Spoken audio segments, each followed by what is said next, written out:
It is my pleasure to introduce tonight's speaker and moderators. First, our speaker, Mr. Charles Koch. It is no surprise.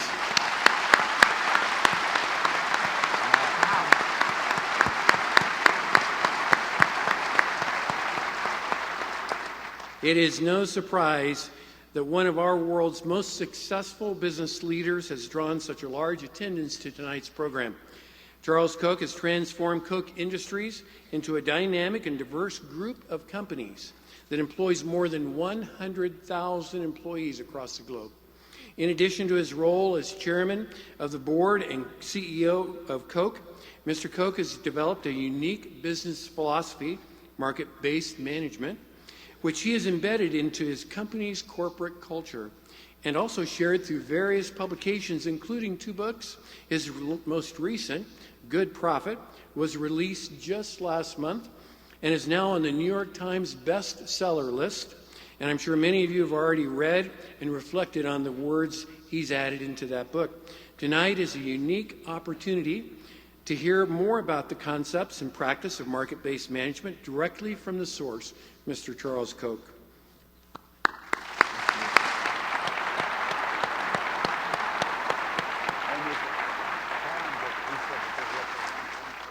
We're also fortunate to have members of the Koch family with us here tonight, so I'd like to take an opportunity and thank them for attending. Liz, his wife, Chase, son of Liz and Charles,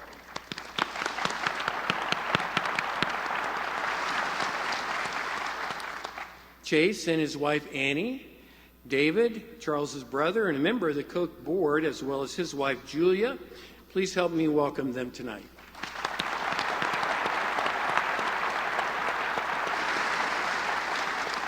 Our moderators for the evening are also accomplished authors and speakers as well, specifically in a daily TV show program called Morning Joe. Joe Scarborough is a former U.S. congressman from the state of Florida. He has authored 3 books about the political environment in the U.S. and is a 2-time bestseller on the New York Times list. Prior to his television career, he was a publisher and editor of the award-winning newspaper, the Florida Sun. Thank you, Joe, for joining us tonight.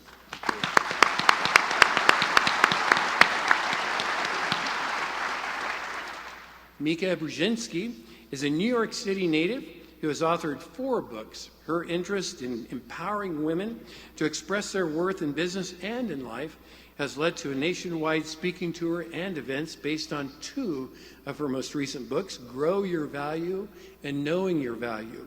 A member of the Council of Foreign Relations, she was only 10 years old when she was first invited as a guest to the White House. Welcome, Mika. We are pleased to have you here in Wichita.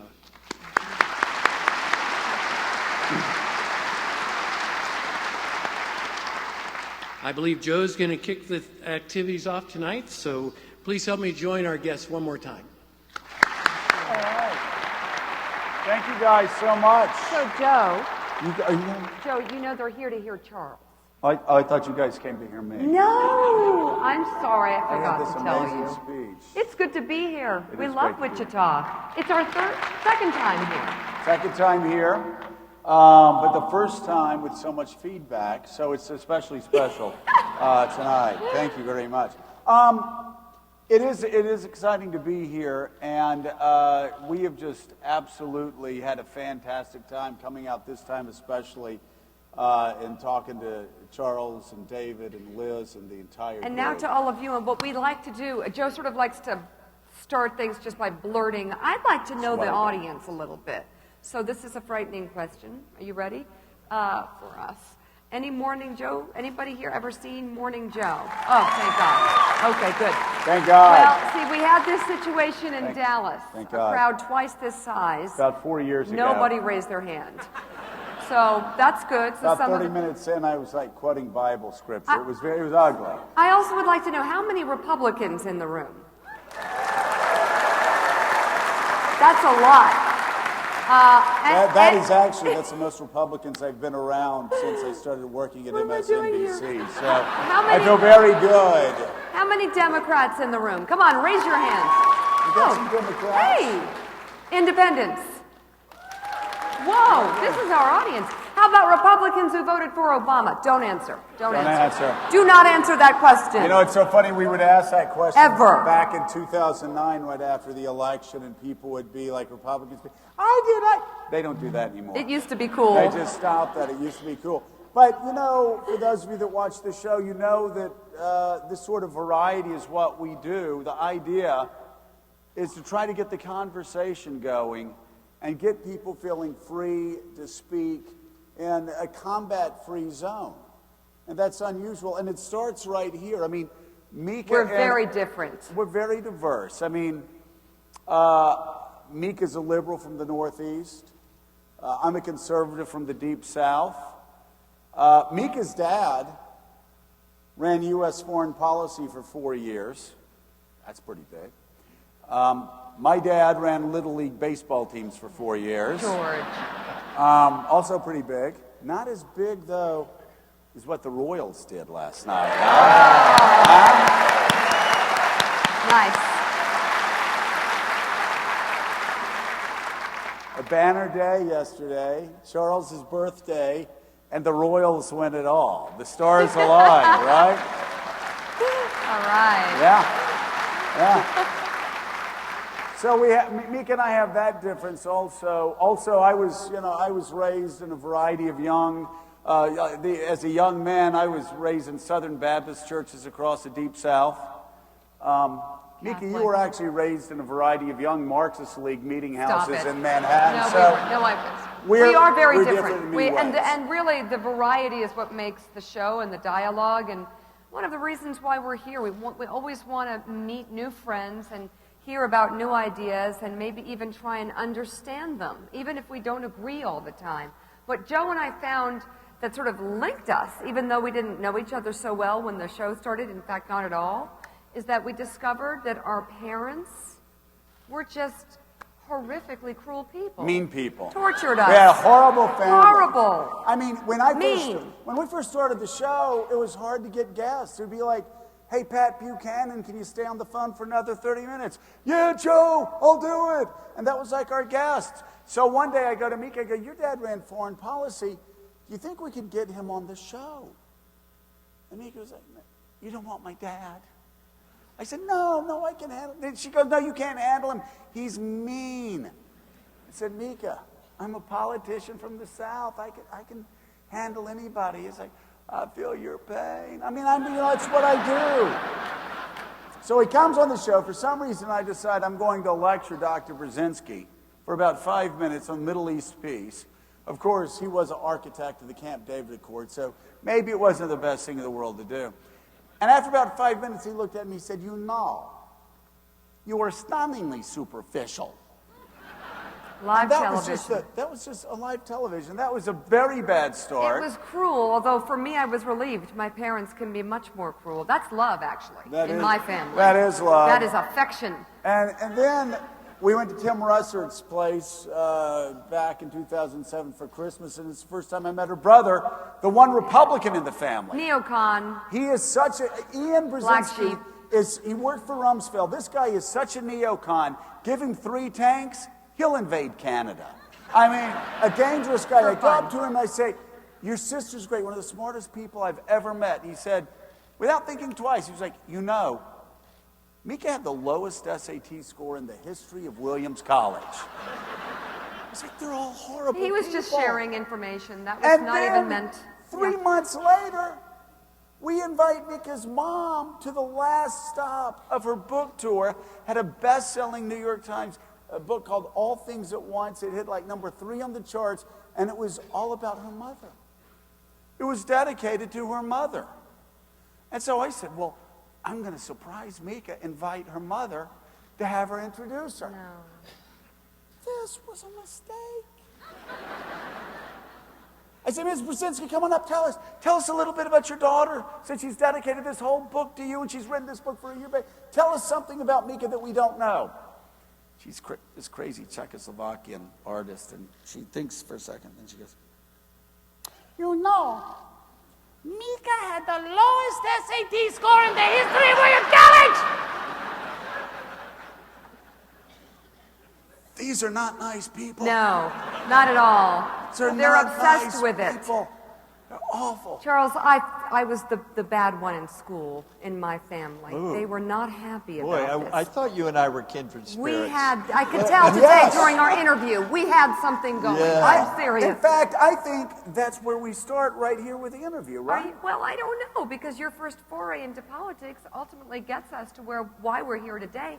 Your parents were mean, but you made it and you took on Bill Clinton, of all people. I will tell you, my parents were awful.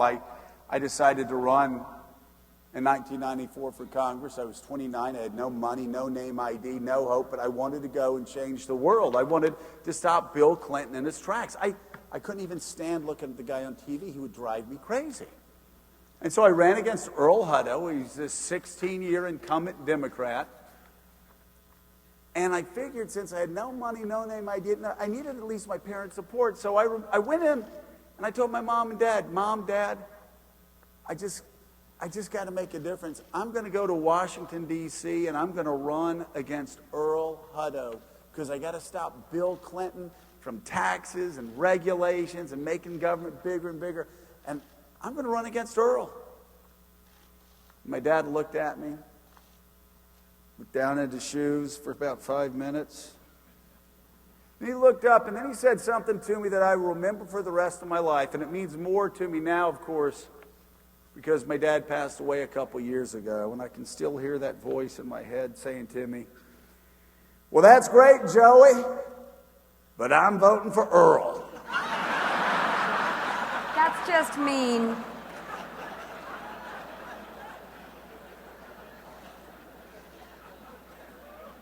What an SOB. I love you, Dad.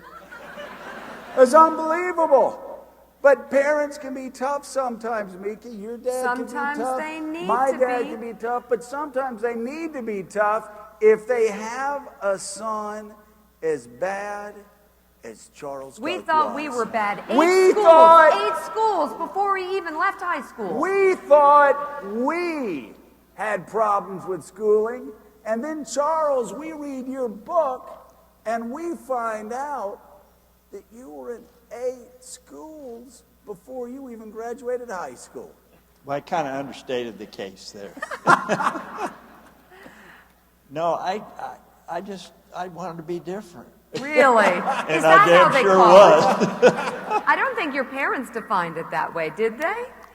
No, but my father's main desire for all of us is he didn't want any of his sons to be country club bums.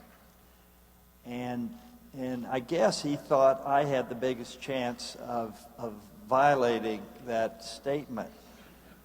So I bore the brunt of it, and starting at age 6, he made me work in virtually all my spare times. I started out digging dandelions and baling hay, and then I graduated milking cows, shoveling out stalls, digging post holes, digging ditches, all that kind of fun stuff at 100-degree heat while my friends were all in the swimming pool laughing. And I said, why does my father hate me and their fathers love them?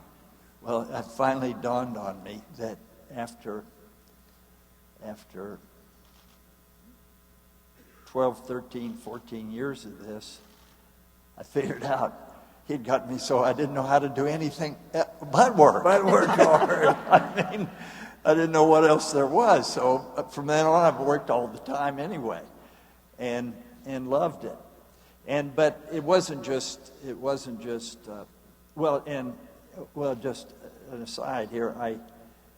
Years later, I asked him. I said, "Pop, why were you so much tougher on me than my younger brothers, who were twins, David and Bill?" And he says, "Son, you plumb wore me out." Okay, I resemble that. But he not only tried to teach us the work ethic, but also the values that he considered critical to success, and that is integrity, humility, the work ethic, treating other people with dignity and respect, and having a thirst for knowledge. Now, it took me a little while longer to catch on to that, but finally, by the time I was a junior in high school, I finally started to get on board and got that interest, but not completely.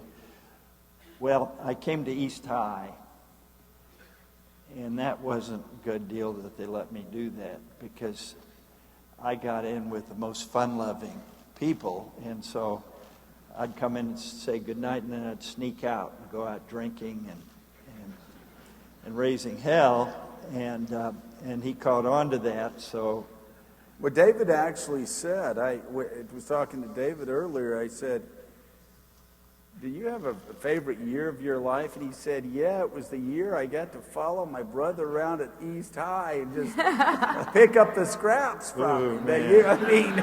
He said, He literally you said raised hell.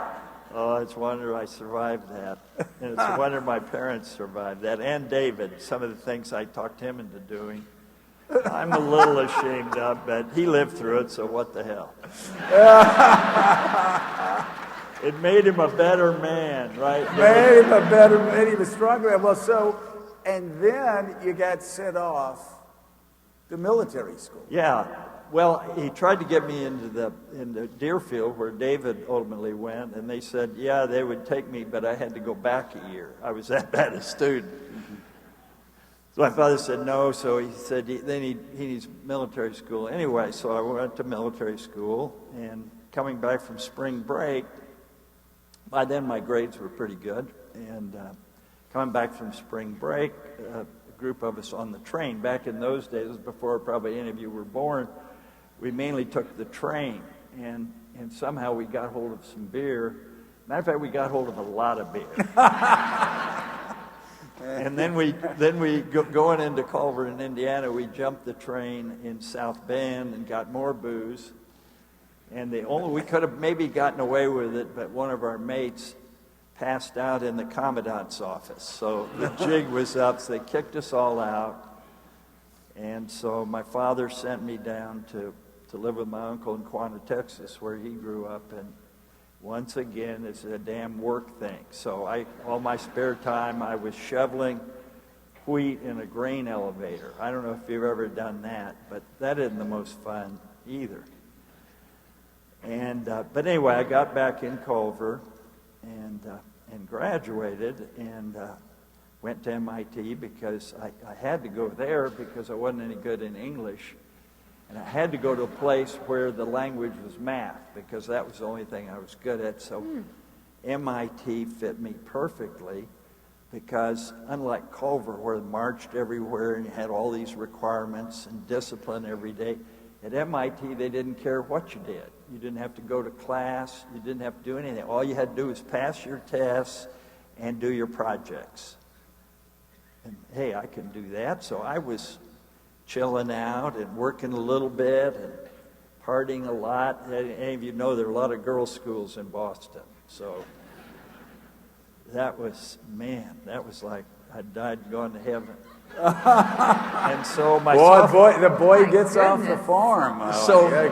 So I come home after my sophomore year, and I had about a B- average, and I thought, God, that's at MIT. I'm doing all right. A lot of my mates have already flunked out, so I'm doing pretty well. He looks at that, and he says, sit down, boy. He said, I don't give a damn if you dig ditches the rest of your life. He knew I'd already done a lot of that. And he said, but if you want me to pay for your education, you're going to apply yourself. Do you understand? With him, there was no question. One of his favorite sayings, being Dutch, is you can tell the Dutch, but you can't tell them much. And when he said something, that was it. So it was a hell of a coincidence, but my grade point average jumped a whole point immediately. What a coincidence. It is amazing. You pulled it together. That is amazing. It sounds like a deal I made with my son after his sophomore year. You were sounding more like a threat. Well, actually, Charles is making both of us feel better about our children. Well, that's my right whole now. purpose. Thank you. So I think we need to ask you then how you got from there to being one of the most successful, influential men in the world. Was there a turning point? Defining where moment? the light switch went on? Well, that was kind of a light switch. Yeah. When I was going to dig ditches or stay. Well, yeah, that light switch went on. I knew David was a very good engineer, and I wasn't that good at engineering. Although I got 3 engineering degrees, but I took mainly math and science because that's what I was good at. So I was always looking for the easy way out. And that doesn't sound like an easy way out, but it just happened to fit me. And in that, I've learned, okay, the physical world is orderly. It follows certain principles. And the way to successfully deal with it is to understand these principles. And so I became fascinated with the philosophy of science and the scientific method. And that's been a key driver of our success in Koch Industries. So we apply that everywhere. We have something called the Republic of Science, where I got from the great philosopher of science, Michael Polanyi. And that has to do with using different knowledge and applying the scientific method and challenging everything and being skeptical of everything and studying and then applying his principles on how innovation comes about. And as people who work at Koch know, that's a bear of mine that everybody needs to innovate, and not just technically, but in how we organize, how we motivate people, how we hire, how we deal with customers, how we understand them, and so on. And so that was a turning point, and then I went to work for a consulting firm in Boston, and then after I'd done that about a year, my father started calling me and saying he wanted me to come back to Wichita and go to work for him. And I'm thinking, you can tell them Dutch, but you can't tell them much, and digging more ditches, and holy mackerel, I'd just soon stay here with all the girls' schools, and I'm doing consulting for a lot of interesting companies and learning a lot. And finally he called me after I'd worked there a couple of years, and he said, son, my health is not good. This was in about, let's say 1961. And I don't have long to live, and either you come back to run the company or I'm gonna have to sell it. And he said, and we have this little company on the side called Koch Engineering, which makes process equipment. Very small company. It's break even, and it's a mess. And you can run that any way you want. The only thing is you need my permission to sell it. Hey, now we're talking. Because as you might imagine, I was always kind of independent and didn't like having to report to people. Like to do my own thing. And so I said, okay, and I came back. He was true to his word. Matter of fact, the night I arrived, well, the first thing he said to me is, son, I hope your first deal is a loser, otherwise you'll think you're a lot smarter than you are. And I didn't disappoint him. I got us a lot of losers. But then he said, okay, we got some fabricators in Europe for our products, and it's a mess. And so why don't you go over and straighten that out as your first part? Well, I barely knew what we made, and certainly didn't know about doing business in Europe, particularly across a whole bunch of countries. But I was too ignorant to know I couldn't do it. So I went over and did it. And that's a lot. He had so many great sayings. One of them was, don't take counsel of your fears. And I damn sure didn't do that. Actually, I never had. Liz, after we'd been married for a few years, said, you know, when I married you, I knew I'd have an interesting life, but I didn't know it'd be one of sheer terror. So, because I keep plunging into things and getting us, well, I wouldn't say in trouble, but making things interesting. Well, you learn from failure as well as success. Oh, absolutely. No, I believe that success is the worst enemy of future success. is you've got to have failures. First of all, keep humility, to not take things for granted, and to not become complacent. And we see that in very successful companies. Well, this is the way we've been doing it, and this has worked. Well, the future is not going to be like the past. And this is why we stress not just continuous improvement, which we did to start, but Schumpeter's concept of creative destruction. That is, find ways to ruin our existing businesses by finding better ways to do it, better products, better way to organize, better way to motivate, better ways to create value for our customers. And the starting point of this whole philosophy is to not start a business by thinking, okay, how do I maximize profit? Now, that's good if you want to make a quick hit and but you want to be successful over a long period of time. We have found you start by, how do I create the most value for my customers and in society? How do I maximize value for them? And if you're creating superior value for them, they will pay you. They'll pay you superior amounts. They will compensate you because they want you to continue to create value for them. Now, how do you do that? Well, you start with a focus on capabilities. I've got to build superior capabilities so I can create superior value for my customers. And then I've got to find the opportunities for which my capabilities will create the most value for my customers and in society. And then you drive creative destruction, never being satisfied with your capabilities and always adding new ones and trying to leapfrog what others would do. And so when we talk about not just creating value for our customers, but finding their unmet needs. That is, needs they don't even know about. One of the examples I use in my book is IBM several decades ago did a survey of all the computer users on what computers will they use 10 or 20 years from now. And the customers, 70% of them said IBM mainframes, because 70% of them were using IBM mainframes. And the users did not know that personal computers and the internet would develop and make all that obsolete. So that's what we try to do. What is the next technology? What is the next approach? The next form of business? And we want to be there first rather than have other people drive us out of business, as happened to IBM in personal computers. You talk about the profit not necessarily needing to be a quick hit, working for the long haul. Let's talk about the title of the book. Define, if you could, good profit.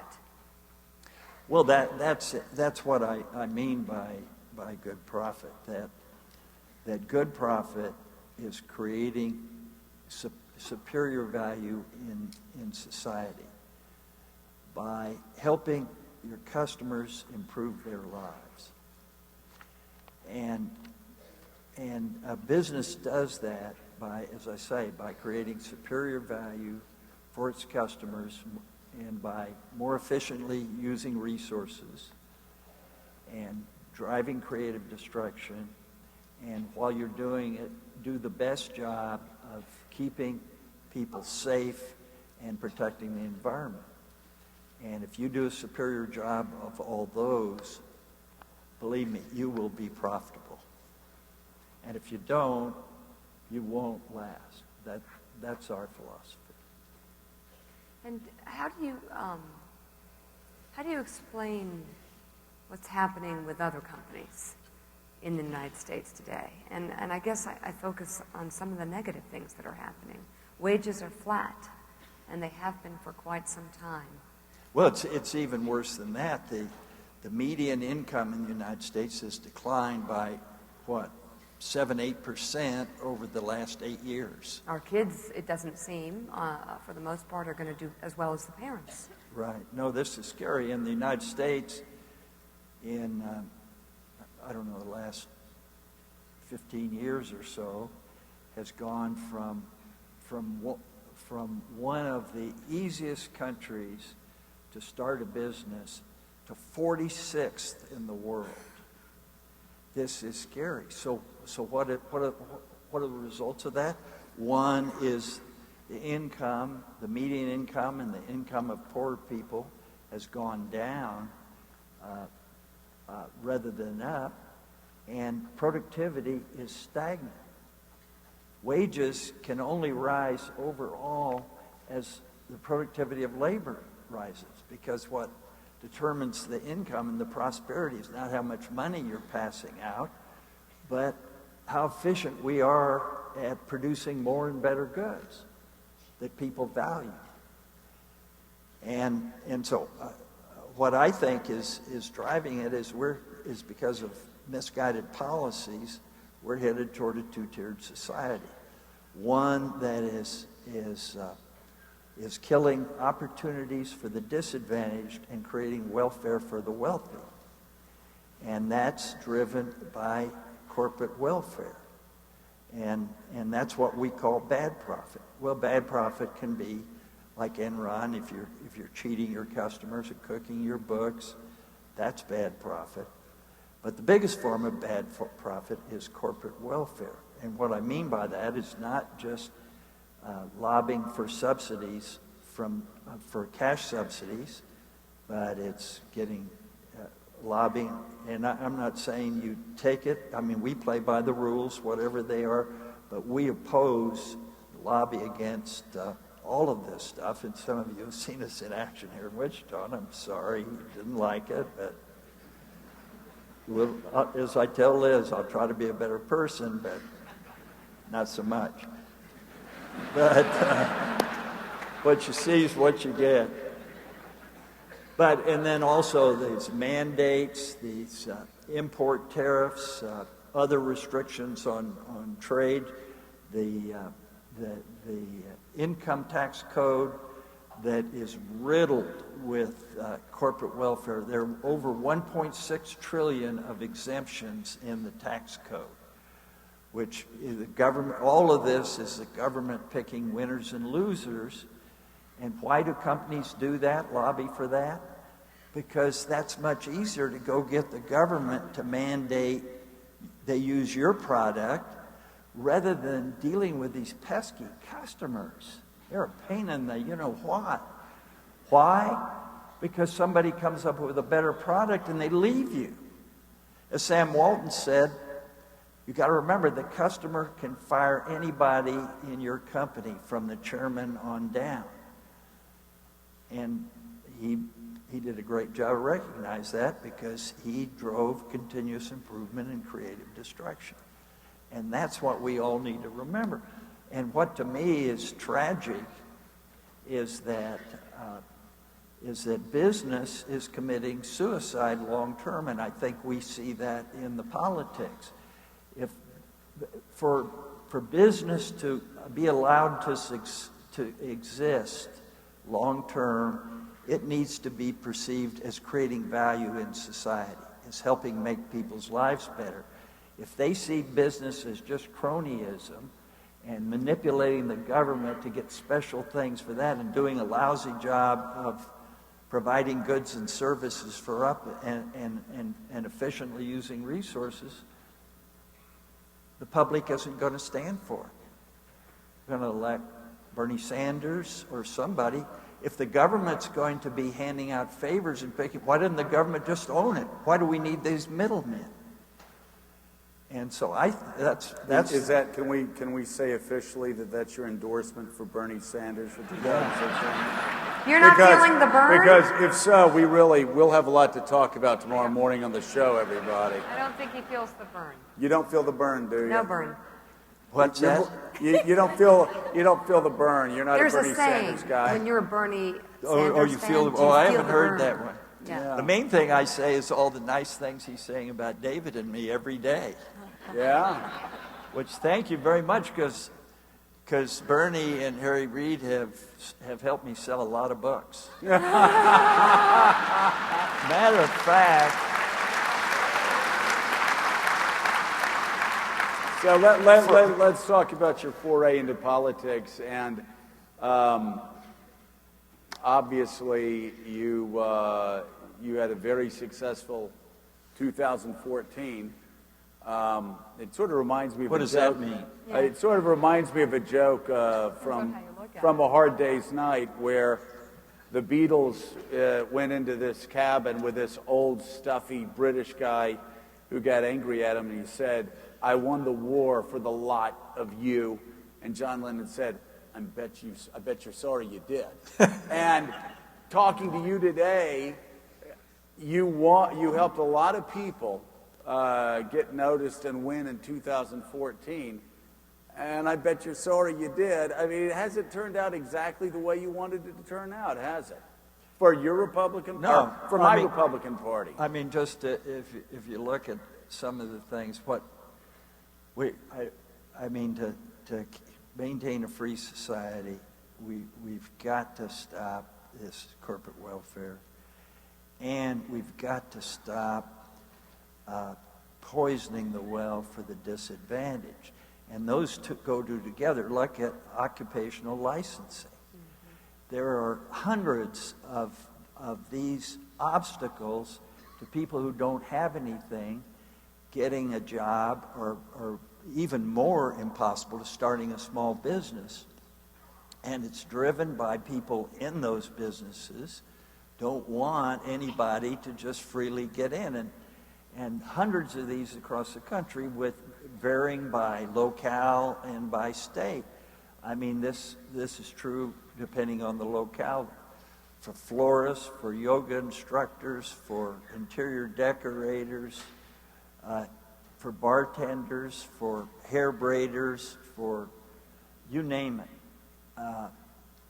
So, I mean, those aren't the only obstacles. Another one is the way the Fed operates.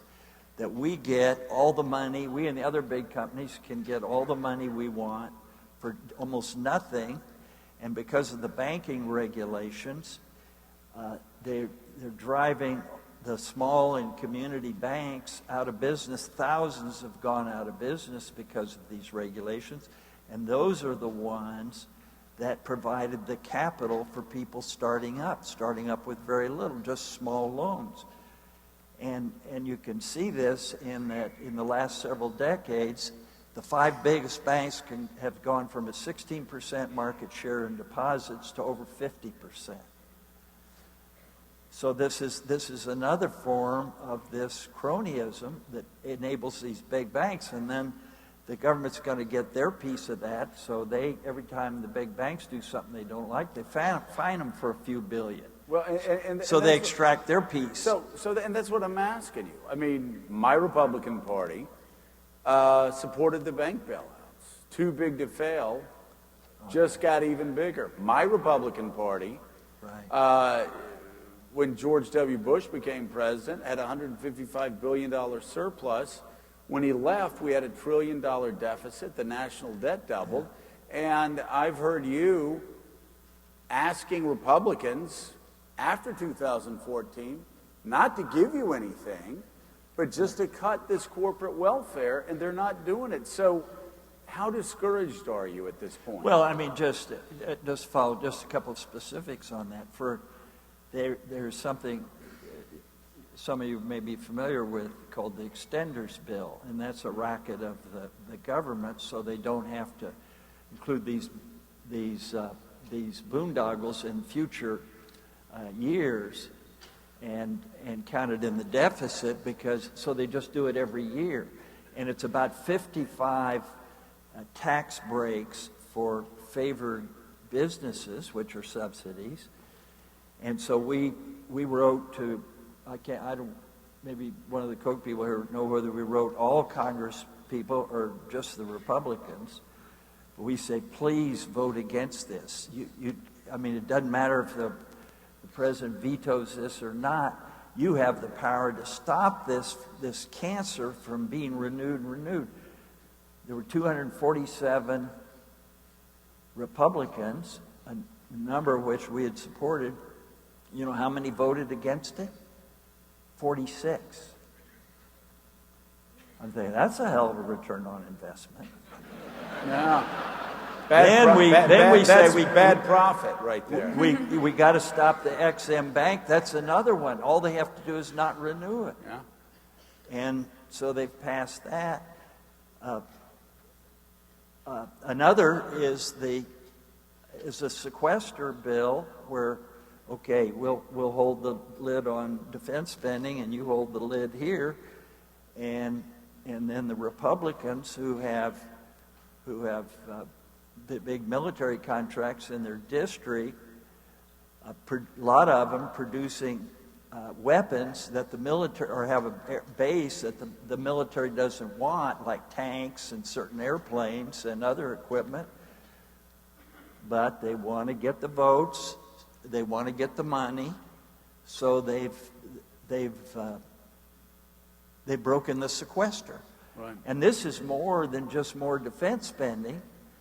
To get the Democrats to go along, they had to agree to more spending for what they wanted.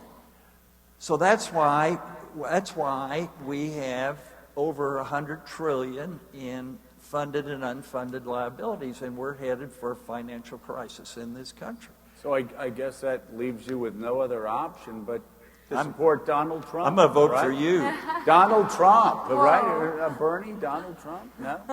Well, he claims to be the best cronyist of all. No, he does. He says, I bribed all these politicians. Yeah, got what I want. They damn sure did it.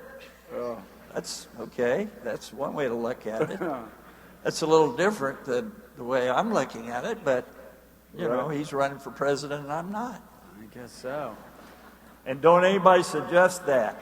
Yeah. People have said, oh, you ought to run. I said, what did I ever do to make you hate me? So I know you're hesitant to talk about any specific candidates. We won't put you on the spot, but there's a lot going on in the Republican Party right now. Let's just say that the field is diverse and vast. And you said something so interesting during our interview today about being concerned that sometimes when the voting public is frustrated. Right, as When they are it's now, feels- and so we have different people in the Republican Party leading in the polls, and we have Bernie Sanders getting a lot of attention. And this is scary when people are this frustrated with all the boondoggles, all the mismanagement by government. You'd think they'd say, gosh, maybe the government shouldn't be doing all this. Maybe we ought to let the people run their own lives, since the government proves they're not very good at it. They're running our lives for us, even though, as they say, they're a lot smarter than we are and we're too evil or stupid to run our own lives.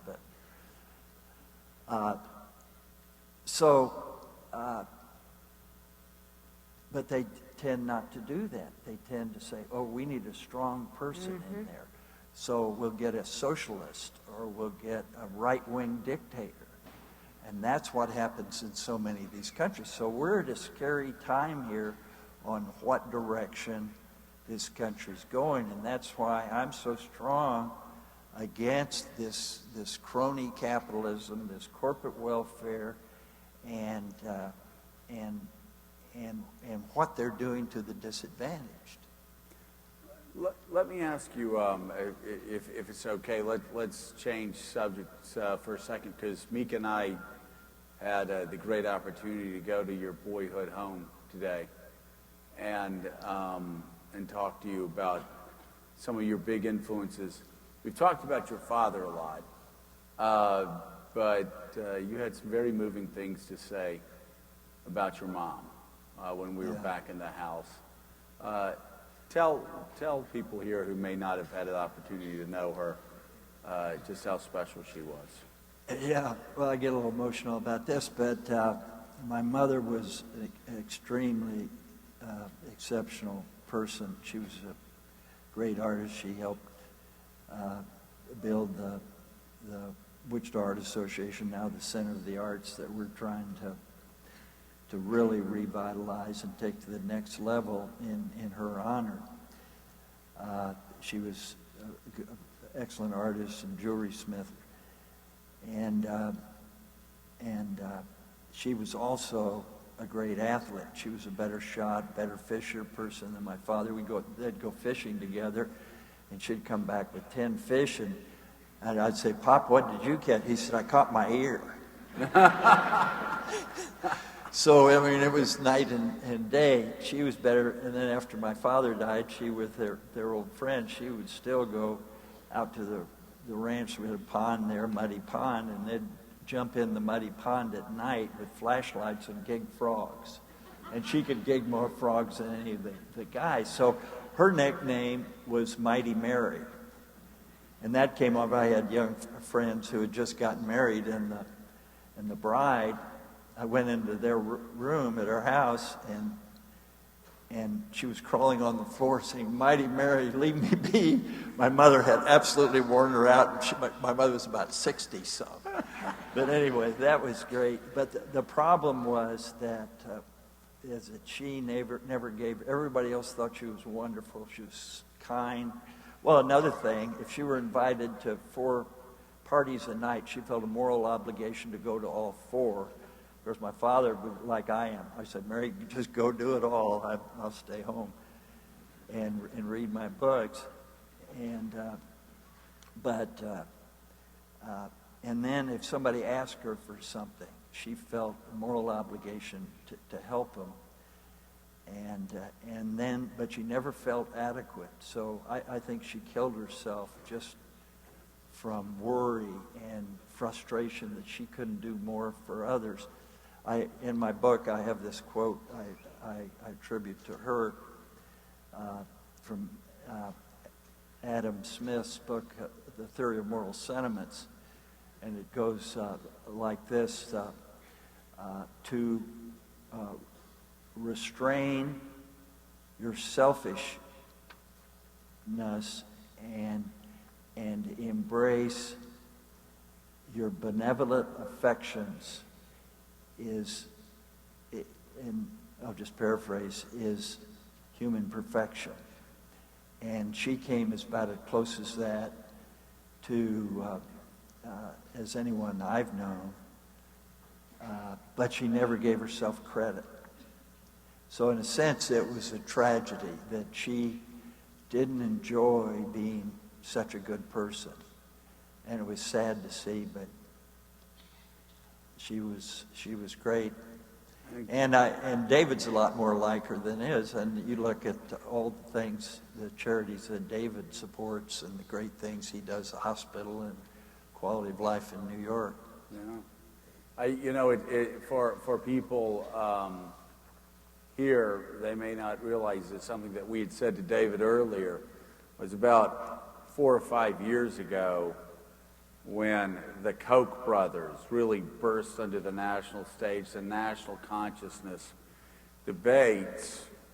Of course, David would give all this money to ballet companies that would allow the Nutcracker to be performed, and he would go there, and he would get booed. And he was like, that's a kind of strange way to say thank you. But Meek and I started noticing about 3 years ago that New Yorkers, liberal New Yorkers, started to feel defensive for David and Charles and all that they're not only done for New York, but also for the country. And if you live in New York City, chances are good you have a loved one who has had cancer, who has gone through that difficult journey, and it's been much easier because of the charity of the Kochs. And you can't enjoy the arts in Manhattan without feeling that. Willie Geist, who Willie's no conservative, he's certainly not a liberal either, but when people came on our show and started saying negative things about Charles and David, he just immediately rose up and said, "Hey, wait a second, this is just a one-dimensional portrait." Well, forget Willie, Lawrence O'Donnell. Well, Lawrence O'Donnell, a big liberal. Lawrence gets in an accident, and he's being wheeled into a hospital, and he's like, he can barely see anything, and he looks up and he sees the name Koch on the hospitals they're wheeling him in. And Lawrence says, "Thank God they've brought me to the best hospital in New York." What? He did. He did. And I only bring that up because that graciousness came from your mother. That instinct that you have and your brother has. You've said that graciousness has come from your mother. And Liz, the grumpiness, where Charles doesn't want to go to any party at all. He just wants to stay home and read like science books. You can blame that on his dad. Exactly. Yeah. So let's close. I want to ask, as we close, really quickly, and then I want you to ask a closing question, but my closing question is this. Why Wichita? You could have taken this world-class company anywhere in the world. You could be hanging out with David at all those cool New York City parties, and I'd give you a gun where you could shoot yourself if you had to, because I don't like them either. I hate parties. But you. No, I like small parties. But You get you with some chose Wichita. few people and you get drunk together and yuck Oh, it out. here we go. He hasn't changed. But a big party, I mean, everybody's just talking boring stuff. You can't hear Exactly. anything. I can't hear Can't anything. hear. We- Hey? Hey? Exactly. We hate it too.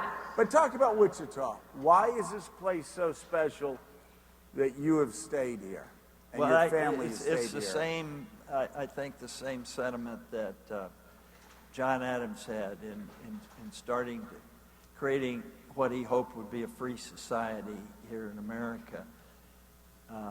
And he said, this is a system that will only work for moral people. It will work for no other. And that's the way we view our philosophy. It works for moral people. That's why we hire first on values and second on talent. The worst thing for us is to have a very talented person who has bad value, because they will create more trouble than somebody who's evil and isn't that talented. And I can't think of a better place to recruit and to support people who are trying to do the right thing and are moral. So this has been the perfect place for us. And I don't think, I mean, there may be other places, but no place I know where we've been as successful as we have been in Wichita. So I thank you all for that.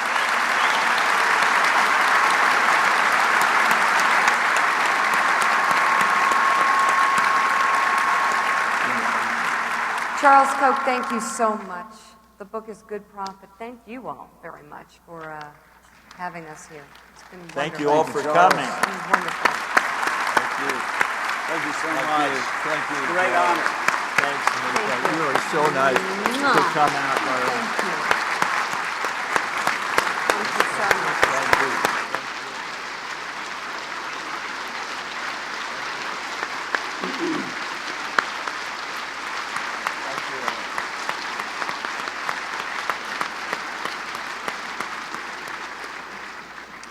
Great topics, interesting insights tonight. Please join me again in thanking our guests.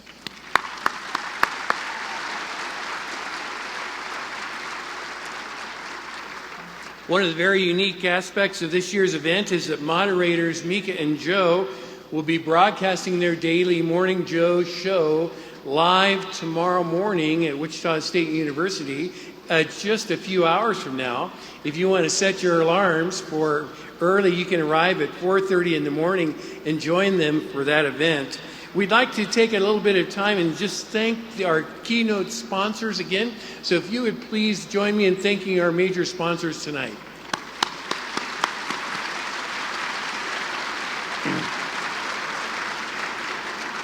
And lastly, as an added bonus, one of our own chamber members, Sarah Bagby of Watermark Books, is selling Mr. Koch's newest book in the lobby.